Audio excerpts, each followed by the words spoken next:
मातृशक्ति, धर्म प्रेमी सज्जनों, चाणक्य नीति 123वीं कक्षा। धनी लोग धनी होकर के उनकी शोभा किसमें है? जो ऐश्वर्य संपन्न हो जाते हैं, ऐश्वर्य संपन्न लोगों की शोभा किसमें होती है? आचार्य चाणक्य इस बात को श्लोक के माध्यम से कहते हैं। दानार्थिनो मधुकरा यदि कर्ण तालैर दूरीकृतः कविवरेण मदान्ध बुद्ध्या तस्यैव गंड युगमंडन हानिरेषा भृंगः पुनर्विच पद्मवने वसंती। हाथी जो होते हैं, हाथियों के कान के पास से एक स्राव निकलता है। उस स्थान को गंड स्थल कहते हैं और उसमें से रस गाढ़ा पदार्थ निकलता रहता है और उसमें एक प्रकार की विशेष गंध भी होती है। तो कहते हैं कि यदि मदांध बुद्धि वाले मदमस्त हाथी ने जब वो स्राव होता है तो उस समय हाथी के अंदर ताकत बहुत होती है और पागल जैसा होता है उस समय वो। और जब वो उसके वहां गंड स्थल से रस निकलता है, सुगंध सी भी होती है, तो भंवरे आते हैं। जैसे फूलों के ऊपर भंवरे आते हैं, ऐसे ही हाथी के कान के आसपास भंवरे आते हैं। तो आचार्य चाणक्य कहते हैं कि मदमस्त गजराज ने अपने मद की कामना से, अपने अहंकार से आए हुए भंवरों को कान हिला करके उड़ा दिया। बड़े बड़े कान होते हैं हाथी के, सूप जैसे सूपड़ा छाछ होता है, इतने बड़े बड़े कान होते हैं। कान हिला करके भंवरों को उड़ा दिया। तो कहते हैं कि भंवरों की कोई हानि नहीं हुई, हानि तो उस हाथी की हो गई, उसकी शोभा घट गई। यहां तात्पर्य ये है कि धनी व्यक्ति किसी विद्वान को, किसी याचक को आए हुए देख करके उसको भगा देता है तो वो याचक है, विद्वान है, सन्यासी है, भिक्षुक है, साधु है, उसको तो कहीं और से मिल जाएगा। लेकिन इस धनी व्यक्ति की शोभा घट जाती है, उसका कोई सम्मान नहीं होता है। धन है तो दान से शोभा होती है, किसी की पूर्ति करने से शोभा होती है। किसी को बहुत अति आवश्यकता है और हमारे पास बहुत अधिक धन है, तो उस आवश्यकता वाले व्यक्ति की आवश्यकता की पूर्ति करेंगे तो हमारे धन की शोभा होती है। अन्यथा आचार्य चाणक्य कहते हैं, धनी संपन्न होकर के भी अहंकार के मद में आकर के जो भिक्षुकों का, साधु सन्यासियों का तिरस्कार कर देते हैं, भगा देते हैं, उनको तो कहीं और भी मिल जाएगा। क्योंकि संसार छोटा नहीं है और संसार में बहुत लोग हैं धनी, वो तो कहीं और से भी ले लेगा, लेकिन अपने उस ऐश्वर्य की उसने शोभाहीनता कर ली। आगे आचार्य चाणक्य 8 लोगों को गिना रहे हैं। राजा वेश्या यमो अग्निस्तस्करो बाल याचकौ पर दुखम न जानन्ति अष्टमो ग्राम कंटकः। पर दुखम न जानन्ति, 8 लोग दूसरे के दुख को ज्यादा महसूस नहीं करते हैं। पहला कहा है राजा। राजा जब कर लगाता है, टैक्स लागू करता है और अधिक लागू कर देता है, तो वो दूसरे की समस्या को नहीं अनुभव कर रहा। गरीब व्यक्ति कैसे टैक्स देगा, किस प्रकार से गरीब व्यक्ति टैक्स देने से दुखी होगा, राजा नहीं अनुभव करता है। या कोई और कठोर नियम बना देता है, कानून बना देता है जिससे लाभ की अपेक्षा हानि अधिक होती है, राजा दूसरे के दुख को अनुभव नहीं कर रहा। यदि दुख को अनुभव कर रहा है तो आचार्य चाणक्य ने अर्थशास्त्र के अंदर कहा है, टैक्स कैसे लेवे। मनुस्मृति में भी उसी प्रकार की बात कही और वेद में भी उसी प्रकार की बात आई। जैसे मधुमक्खी फूल से रस को लेती है, रस कितना लेती है? मधुमक्खी एक साथ उस फूल के रस को खाली नहीं कर लेती, थोड़ा सा लेती है, अगले पर चली जाती है, थोड़ा सा अगले से लिया, थोड़ा सा अगले से लिया। कहा है कि जैसे मधुमक्खी थोड़ा थोड़ा मधु का रस, फूल का रस लेती है, ऐसे ही राजा प्रजा से टैक्स लेवे, कर लेवे, तो राजा दूसरे के दुख को नहीं जान पाता। दूसरा कहा है वेश्या। वेश्या अर्थात दुराचारिणी स्त्री। वेश्या को केवल और केवल धन चाहिए। दूसरा व्यक्ति कितनी समस्या में है, कितने संकट में है, वो भी दूसरे के दुख को नहीं जान समझ पाती। तीसरा कहा है यम। यम अर्थात मृत्यु। मौत जो है वो भी दुख को नहीं समझती।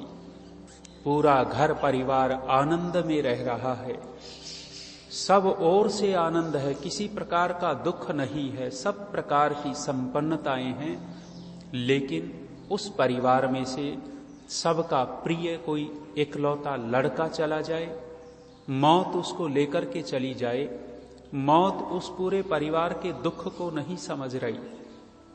तो आचार्य चाणक्य मृत्यु को भी इसके अंदर गणना कर रहे हैं कि ये भी पर दुखम न जानन्ति।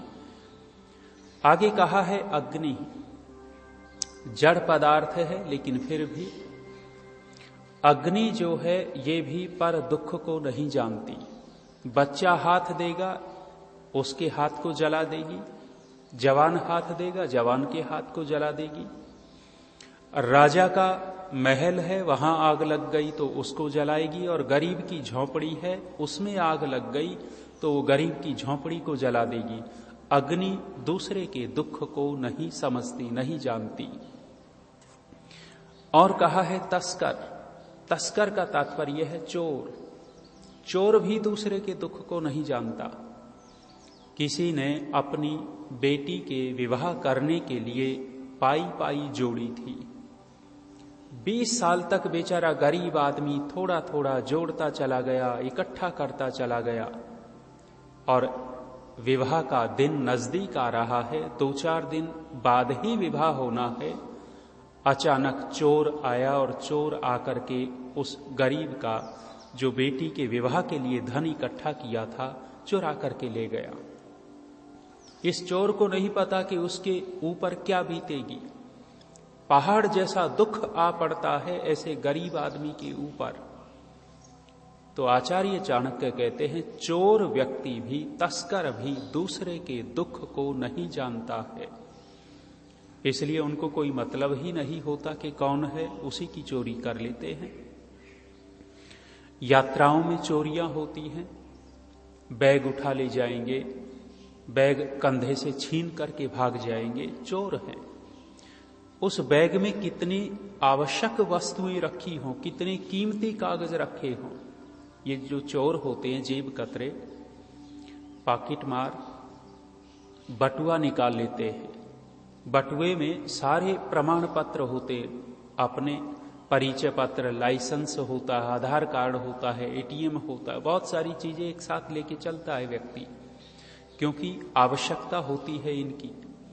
और वो पॉकेट मार, जेब कतरा ले जाता है, पैसे तो भले ही ले जाता, लेकिन दूसरा जिसका बटुआ गया है वो सोचता है कि अरे कम से कम मेरे ये कागज तो बच जाते। नौकरी का वो ज्वाइन लेटर आया हुआ है, जा रहा था युवक नौकरी लगने के लिए, लेकिन चोर उस लेटर को ही साथ में ले जाता है उस नौजवान के ऊपर क्या बीतती होगी। जीवन अंधकार में चला जाता है। इसलिए आचार्य कहते हैं, चोर भी दूसरे के दुख को नहीं जानता। अगला कहा है बालक, बालक भी दुख नहीं जानता। बालक को तो चाहिए, मां को कितनी पीड़ा हो रही है, मां दूध पिलाती है अपने स्तन का और वो पीड़ा सहन करती है। बच्चे को नहीं पता है कि मां कितनी पीड़ित हो रही है, उसको तो अपनी मांग पूरी करवानी है।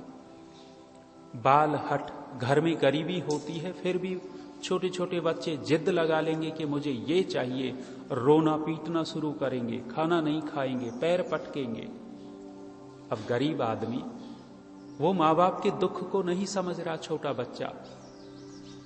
आचार्य चाणक्य बालक को भी दूसरे का दुख न जानने वाला कहा, याचक, मांगने वाला। जो भिखारी होते हैं ये चौराहों के ऊपर गाड़ी खड़ी हुई शीशे को ठक ठक ठोकना शुरू कर देते हैं। उनको कोई मतलब नहीं है कि कौन बैठा है इस गाड़ी में, कोई रोगी बैठा है, कोई शव लेकर के जा रहा है। उनको उस दुख से कोई लेना देना नहीं, उनको तो खटखट करके मांगना है, पैसे चाहिए। आगे अंतिम 8वां कहा है ग्राम कंटक। ग्राम कंटक जो गांव में कोई एक आध धूर्त व्यक्ति होता है, बदमाश व्यक्ति होता है, उस धूर्त को, निकम्मे को भी किसी से कोई लेना देना नहीं होता कि इसको दुख है सुख है, उसको तो सताने में ही आनंद मिलता है।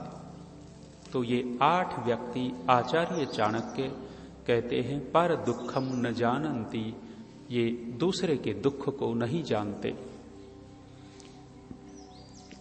आगे कहते हैं कोई बूढ़ी महिला झुक करके चल रही थी। झुक करके चल रही थी तो किसी अहंकारी नौजवान ने बूढ़ी महिला से प्रश्नोत्तर किए। बूढ़ी महिला ने उत्तर भी दिए। लिखा, अधः पश्यसि किम बाले पतितम तव किम भुवि।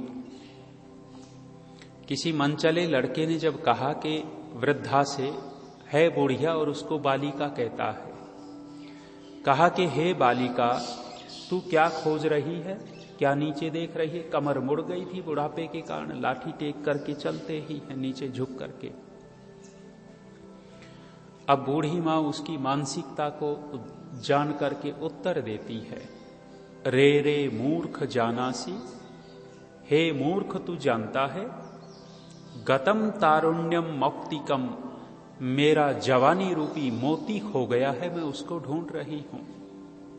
वो जो नौजवान अभिमान में आकर के बुढ़िया का मजाक कर रहा था, बूढ़ी मां ने उसको मूर्ख सिद्ध कर दिया और उत्तर भी दे दिया कि जिस जवानी की अकड़ में तू अभिमान कर रहा है, एक दिन तेरी भी कमर झुकेगी, तू भी नीचे भूमि में देखता हुआ ढूंढता हुआ चलेगा।